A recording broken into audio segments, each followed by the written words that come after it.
जय गुरु जी, शुक्राना गुरु जी, सारी संगत जी को जय गुरु जी। ओम नमः शिवाय, शिव जी सदा सहाय। ओम नमः शिवाय, गुरु जी सदा सहाय। शिव पुराण श्री रुद्र संहिता खंड 2 31वां अध्याय।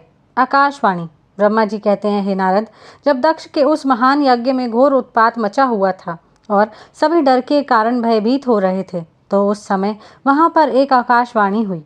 हे मूर्ख दक्ष, तूने यह बहुत बड़ा अनर्थ कर दिया है। तूने शिव भक्त दधीची के कथन को प्रमाणिक नहीं माना, जो तेरे लिए परम मंगलकारी और आनंददायक था।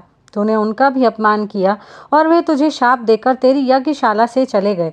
तब भी तू कुछ भी नहीं समझा। तूने अपने घर में स्वयं आई साक्षात मंगल स्वरूपा अपनी पुत्री सती का अपमान किया। तूने सती और शंकर का पूजन भी नहीं किया। अपने को ब्रह्मा जी का पुत्र समझकर तूने बहुत घमंड हो गया था। तूने उस सती देवी का अपमान किया जो सत्पुरुषों की भी आराध्य हैं।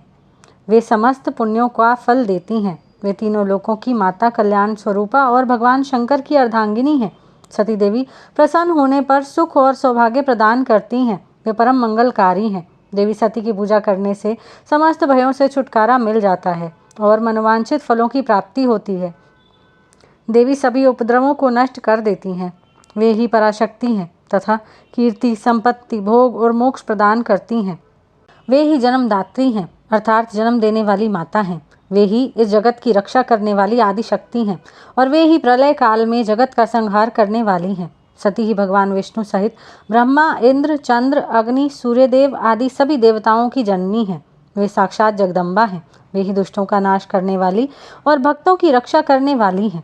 ऐसी उत्तम महिमा और गुणों वाली भगवान शिव की प्राण प्रिया धर्म पत्नी का तूने इस यज्ञ में अपमान किया है। भगवान शिव तो परब्रह्म परमेश्वर हैं। वे सबके स्वामी हैं। वे सबका कल्याण करते हैं। सभी मनुष्य प्रभु का दर्शन पाने की अभिलाषा सदैव अपने मन में रखते हैं। दर्शनों की इच्छा लिए घोर तपस्या करते हैं। वे भगवान शिव ही जगत को धारण कर उसका पालन पोषण करते हैं। वे ही समस्त विद्याओं के ज्ञाता और मंगलों का भी मंगल करने वाले हैं। वे ही समस्त मनोकामनाओं को पूरा करते हैं। हे दुष्ट दक्ष, तूने उन परम शक्तिशाली भगवान शिव की शक्ति की अवहेलना करके बहुत बुरा किया है। इसलिए तेरे इस महायज्ञ के विनाश को कोई नहीं रोक सकता।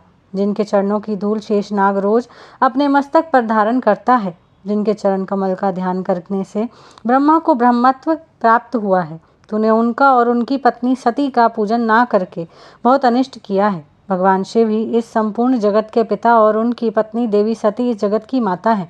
तूने उन माता पिता का सत्कार ना कर उनका घोर अपमान किया है। अब तेरा कल्याण कैसे हो सकता है? तूने स्वयं दुर्भाग्य से अपना नाता जोड़ लिया है।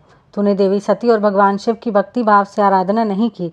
तेरी यह सोच ही कि कल्याणकारी शिव का पूजन किए बिना भी मैं कल्याण का भागी हो सकता हूँ, तुझे ले डूबी है। तेरा सारा घमंड नष्ट हो जाएगा। यहाँ बैठा कोई भी देवता शिव जी के विरुद्ध होकर तेरी सहायता नहीं कर पाएगा। यदि करना भी चाहेगा तो स्वयं भी नष्ट हो जाएगा। जब तेरा मंगल निश्चित है, सभी देवता और मुनिगण यज्ञ मंडप को छोड़कर तुरंत यहाँ से अपने अपने धाम को चले जाएं, अन्यथा सबका नाश हो जाएगा। इस प्रकार यज्ञशाला में उपस्थित सभी लोगों को चेतावनी देकर वह आकाशवाणी मौन हो गई। यहीं पर शिव पुराण श्री रुद्र संहिता खंड 2 31वां अध्याय समाप्त होता है। जय गुरु जी।